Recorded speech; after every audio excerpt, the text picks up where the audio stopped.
मैं करीबन पौना घंटा इस पे देने वाली हूँ। पिछले 15-20 मिनट हम ब्लूम्स टैक्सोनॉमी पे देंगे फिर से।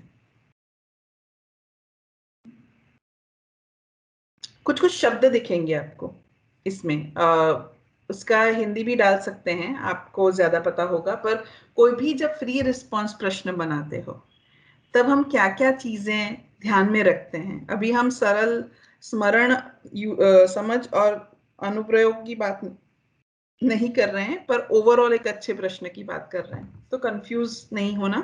पर 3 चीजें बहुत इंपॉर्टेंट है। स्टिम्युलस, यानी ऐसा प्रश्न जो बच्चे को उस पाठ को समझने में और उसको एनालाइज करने के लिए एनकरेज करे। अगर मेरा प्रश्न ही ऐसी इंफॉर्मेशन नहीं मांग रहा है तो मेरा बच्चा ऊपर ऊपर से पढ़ लेगा। मैं अभी पाशा के एक बहुत ही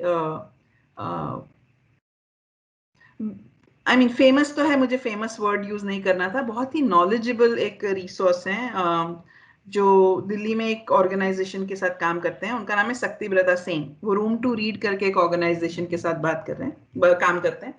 उन्होंने बोला था इफेक्टिव रीडिंग, यानी समझ के साथ वाली पढ़ाई। तो अगर मैं प्रश्न ऐसे नहीं पूछूंगा या पूछूंगी जिससे बच्चा सोचने पे मजबूर नहीं होता, तो वो पढ़ेगा पर समझने की कोशिश नहीं करेगा। तो पहला तो हमारे प्रश्न में स्टिम्युलस होना चाहिए जो बच्चे को वापस जाके पाठ को पढ़ने के लिए प्रेरणा दे। दूसरा प्रकार है प्रॉम्प्ट। प्रदर्शन कार्य का वर्णन करता है। दैट मीन्स दो प्रॉम्प्ट्स 2-3 प्रकार के हो सकते हैं। इवेंट से जुड़े प्रॉम्प्ट हो सकते हैं, कैरेक्टर से जुड़े प्रॉम्प्ट्स हो सकते हैं, और इवेंट से जुड़े हो सकते हैं, कैरेक्टर से जुड़े प्रॉम्प्ट हो सकते हैं, या फिर उसके कथा वस्तु से जुड़े प्रॉम्प्ट्स हो सकते हैं। यानी अगर मेरी मैम प्रॉम्प्ट का क्या है हिंदी में? मैं बता, प्रॉम्प्ट का मैं भी सोच रही थी, इसीलिए मैं हंसी भी, मुझे सूझ नहीं रहा है। पर प्रॉम्प्टिंग बोलते हैं ना, जैसे सहाय जैसा।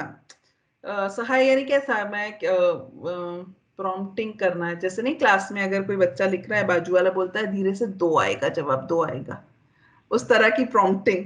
और दूसरा प्रॉम्प्ट जो इधर मतलब नहीं है वो होता है क्विकनेस, पर वो इधर नहीं है।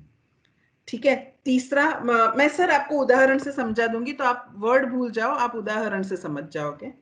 तीसरा है, हाँ, मैं प्रॉम्प्ट के उदाहरण दे रही थी।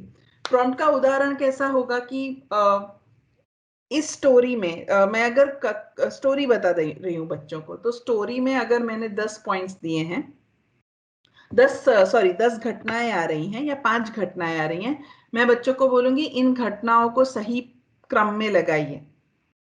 तो उससे क्या होगा कि बच्चे को उस प्रश्न के द्वारा पता चलेगा कि वो इवेंट्स को ऑर्डर में तभी लगा पाएगा जब वो जाके फिर से पैसेज को समझ के पढ़ेगा।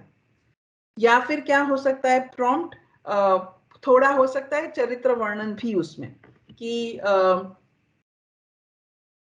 जैसे वो प्रश्न किसी के प्रश्न में भी था, पर हेमंत, अगर हेमंत खाने का बहुत शौकीन है, तो हम बोलेंगे दिए गए गद्यांश से पता चलता है कि हेमंत दिए गए गद्यांश से हेमंत के शौक के बारे में क्या पता चलता है, राइट?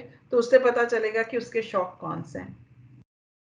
और तीसरा होता है डायरेक्शंस, जहां हम लास्ट में, कभी कभी लास्ट में, कभी कभी पार्ट ऑफ सेंटेंस के तौर में उससे स्पेसिफाई करते हैं कि हमें चाहिए क्या। इसलिए मैंने कभी कभी आपको बोला कि स्पेसिफिक हो जाइए। आप भाव के आधार पे जवाब मांग रहे हैं, या आप कविता में जो चीजें दी गई हैं उसको लिस्ट करने को बोल रहे हैं, वो आपको बच्चों को बोलना पड़ेगा। बच्चों को ये बताना पड़ेगा कि दी गई कविता में इस जगह पे जाके पहले पद्यांश में जो 4 चीजों की बात हुई है उन 4 चीजों को लिखिए। या हम बोलेंगे दिए गए कविता में पहले अनुच्छेद में जिस भावना की बात की गई है वो भावना को अपने शब्दों में उनका वर्णन कीजिए। ये डायरेक्शन हुआ।